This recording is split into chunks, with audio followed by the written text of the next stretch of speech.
क्या ये वही जनसैलाब है जो नेपाल में दिखाई देता है, जो बांग्लादेश में दिखाई दिया, जो अन्य देशों में दिखाई दिया जहां सत्ता पलट हुआ है। म्यांमार में जो प्रेजेंटेशन बनाई गई है, राहुल गांधी जो प्रेजेंटेशन कर्नाटका में देते हैं 7 अगस्त को, क्या उसमें डीप स्टेट इन्वॉल्व है? 2024 में जब लोकसभा के चुनाव हुए तो एक आरोप ये भी लगा कि विपक्ष ने और विदेशी ताकतों ने भारत में निवेश किया था। उसमें कई ऐसे नाम हैं, जॉर्ज सोरोस जिसका नाम सुना होगा आपने, नेपाल टुडे इंडिया टुमारो, वो एक आरोप लगाते हैं कि जो नेपाल में आज स्थिति है वही स्थिति कल भारत में हो सकती है। बीते दिन राहुल गांधी ने कर्नाटका में एक प्रेजेंटेशन दी, 7 अगस्त 2025 को वो प्रेजेंटेशन दी जाती है। उसमें कई वोटर जिनका वोटर आईडी कार्ड बना हुआ है उनको दिखाया जाता है और बताया जाता है किस तरह से वोट चोरी की जा रही है,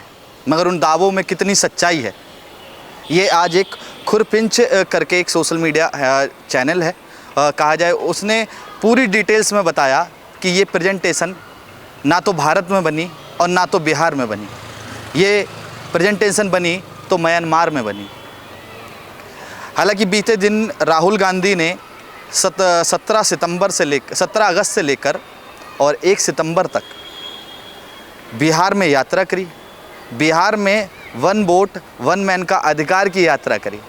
उसमें कई लोगों से वो जुड़े और एक नैरेटिव चलाया गया कि वोट चोर गद्दी छोड़। 3 बार से लगातार प्रधानमंत्री नरेंद्र मोदी देश की उन्नतियों और तरक्कियों के लिए काम कर रहे हैं। लगातार जीडीपी की ग्रोथ देखी जाए तो मनमोहन सिंह की जब सरकार हुआ करती थी वही जीडीपी 11वें नंबर पे थी, और वही जीडीपी जब नरेंद्र मोदी की सरकार आई तो वो आज 4थे नंबर पे हो, 3रे नंबर पे जाने की कगार पे है। अभी आपने देखा होगा कि वोट चोरी जब वोट अधिकार यात्रा राहुल गांधी ने बिहार में की तो एक जन सैलाब उनके साथ दिखाई दिया। क्या ये वही जनसैलाब है जो नेपाल में दिखाई देता है, जो बांग्लादेश में दिखाई दिया, जो अन्य देशों में दिखाई दिया जहां सत्ता पलट हुआ है? क्योंकि उसी तरह की साजिश लगातार भारत में क्या की जा रही है, ये आरोप लगाए जाते हैं विपक्ष पे कि इनमें कितनी सच्चाई है आप लोग बताइएगा।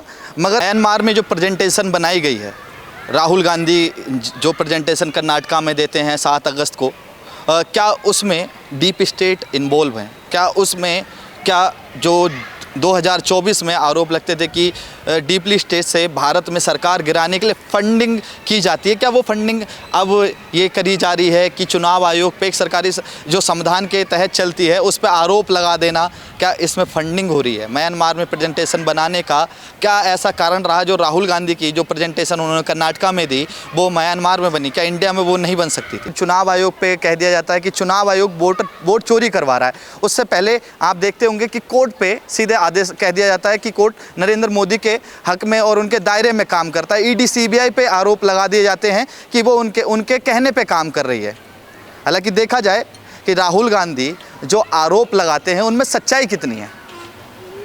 देखिए, जिस तरह से नेपाल में तख्ता पलट हुआ, मगर देखा गया कि वहाँ नेपोटिज्म था, अपने बच्चों को अपने परिवार को मौका देते रहे नेता, और वहाँ पर सत्ता पलट हो गया। मगर आरोप ये लगाया गया कि सोशल मीडिया बैन हुआ, इसलिए वहाँ पर सत्ता पलट करने का काम युवाओं ने किया। मगर सच्चाई ये है कि वहाँ पर यह भी बताया जा रहा है कि विदेशी ताकतों का इसमें पीछे हाथ रहा है। 2024 में जब लोकसभा के चुनाव हुए तो एक आरोप ये भी लगा कि विपक्ष ने और विदेशी ताकतों ने भारत में निवेश किया था। उसमें कई ऐसे नाम हैं, जॉर्ज सोरोस जिसका नाम सुना होगा आपने, उनका भी कई गुना पैसा भारत के अंदर निवेश हुआ ताकि प्रधानमंत्री नरेंद्र मोदी की सरकार ना बने।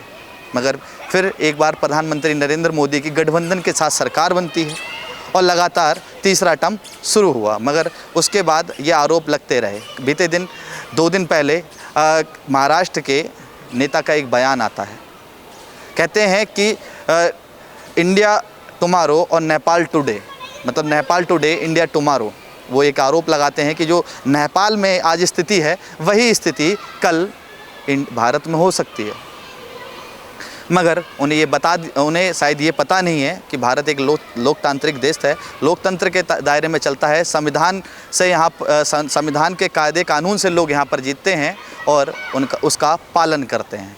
हालांकि तेजस्वी यादव ने भी एक ट्वीट किया और उसको डिलीट कर दिया।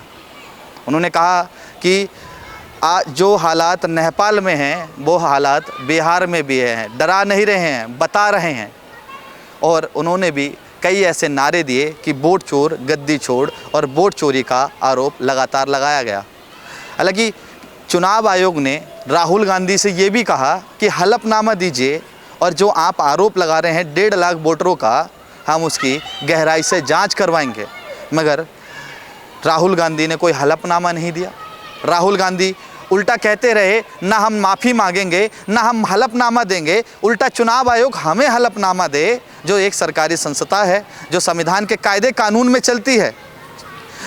चुनाव आयोग ने यह भी कह दिया कि ऐसे आरोप अगर लगेंगे तो चुनाव आयोग को काम नहीं करना चाहिए। अब आरोप लगाए जा रहे हैं, साजिश की जा रही है, जो नेपाल में हुआ, बांग्लादेश में हुआ और अन्य देशों में हुआ, वही चीज़ भारत के अंदर हो। युवाओं को भड़काने की कोशिश की जाती है, युवाओं से भड़काने की ये कोशिश की जाती है कि वोट चोरी हो रहा है, जो कोर्ट है वो सरकार के दायरे में काम कर रहा है, जबकि लोकतंत्र में सबसे बड़ा देखा जाए तो कोर्ट ही होता है जो पक्ष और विपक्ष दोनों का फैसला निष्पक्ष होकर करता है।